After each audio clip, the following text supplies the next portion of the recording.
الحمد للہ رب العالمین والصلاة والسلام علی سید الانبیاء والمرسلین اما بعد۔ میرے محترم بھائیوں اور دوستو، آج ہم ایک ایسے موضوع پر بات کرنے جا رہے ہیں جو ہر مسلمان کے لیے ایک آئینہ ہے، ایک سوال ہے اور ایک جھنجھوڑنے والا پیغام ہے کہ جو بندہ نماز نہیں پڑھتا اس کے ساتھ آخرت میں کیا ہوگا، اس کے ساتھ قبر کے اندر کیا ہوگا۔ قرآن مجید میں اللہ رب العزت نے فرمایا ان الصلاۃ کانت علی المؤمنین کتابا موقوتا، یعنی نماز مومنوں پر وقت کے حساب سے فرض کی گئی ہے، یعنی یہ کوئی اختیاری عبادت نہیں بلکہ فرض عین ہے۔ جیسے سانس لینا زندگی کے لیے ضروری ہے، ویسے ہی نماز ایمان کے لیے ضروری ہے۔ اللہ رب العزت نے سورہ مریم کے اندر یہ فرمایا فَخَلَفَ مِن بَعْدِهِمْ خَلْفٌ أَضَاعُوا الصَّلَاةَ وَاتَّبَعُوا الشَّهَوَاتِ فَسَوْفَ يَلْقَوْنَ غَيًّا، یعنی پھر ان کے بعد ایسے لوگ آئے جنہوں نے نماز ضائع کر دی اور خواہشات کے پیچھے لگ گئے تو وہ جلدی ہی گمراہی کی وادی میں جا گریں گے۔ اللہ نے صاف صاف فرما دیا کہ نماز ضائع کرنے والا اللہ کے عذاب کا مستحق ہے، اور نبی علیہ السلام نے فرمایا کہ ہمارے اور کفر کے درمیان جو چیز حد فاصل ہے وہ نماز ہے۔ جس نے نماز چھوڑ دی اس نے گویا کفر کے قریب کا کام کیا۔ نبی صلی اللہ علیہ وآلہ وسلم نے ایک موقع پر فرمایا کہ قبر آخرت کا پہلا مرحلہ ہے، اگر بندہ یہاں کامیاب ہو گیا تو آگے سب آسان ہے، اور اگر یہاں ناکام ہو گیا تو آگے سب مشکل ہے۔ اور آخرت میں سب سے پہلے جس چیز کے بارے میں پوچھا جائے گا وہ نماز ہے۔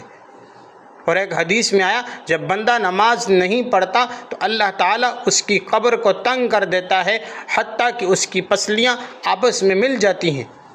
اور ایک روایت میں ہے کہ فرشتہ قبر میں آ کر اس کے سر پر لوہے کا ہتھوڑا مارتا ہے، جس کی چیخ و پکار زمین اور آسمان کے درمیان کی مخلوقات سنتی ہیں مگر انسان نہیں سنتا۔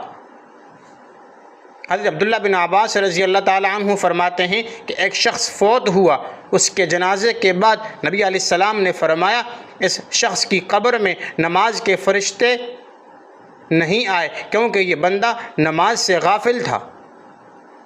اور ایک روایت میں آتا ہے کہ ایک شخص کو دفن کرنے کے بعد جب اس کی قبر کھولی گئی تو اندر سے جلنے کی بدبو اور دھواں نکل رہا تھا۔ کسی نے اللہ کے نبی علیہ السلام سے پوچھا یا رسول اللہ یہ کیا ہے؟ آپ نے فرمایا یہ وہ شخص ہے جو دنیا میں نماز نہیں پڑھتا تھا۔ اور نبی علیہ السلام نے فرمایا قیامت کے دن سب سے پہلے نماز کا سوال ہوگا، اگر نماز درست ہوئی تو باقی اعمال بھی درست ہوں گے، اور اگر نماز خراب ہوئی تو سب اعمال خراب ہوں گے۔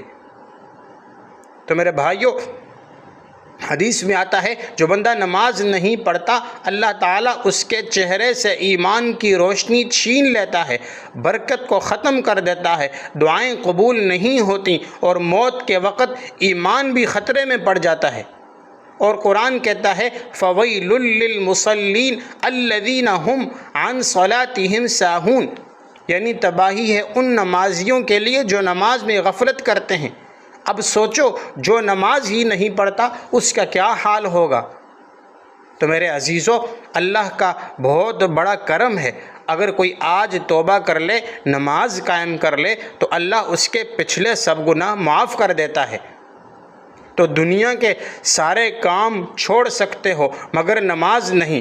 دنیا کی مصروفیات، موبائل، کاروبار، دوست سب ختم ہو جائیں گے مگر اللہ کے سامنے نماز ہی نجات کا ذریعہ بنے گی۔ تو آج یہ فیصلہ کر لو کہ اے اللہ میں آج سے تیری نماز نہیں چھوڑوں گا، میری سستی، میری غفلت سب ختم کر دے، مجھے اپنی نماز کا پابند بنا دے۔ تو میرے بھائی، اللہ سے دعا ہے کہ اللہ ہمیں نماز سے محبت عطا فرما، ہمارے گھروں میں نماز قائم کر دے، ہمارے بچوں کے دل میں نماز کی رغبت ڈال دے، اور ہمیں بھی ان لوگوں میں شامل فرما جن کی قبریں نماز کے نور سے جگمگائیں۔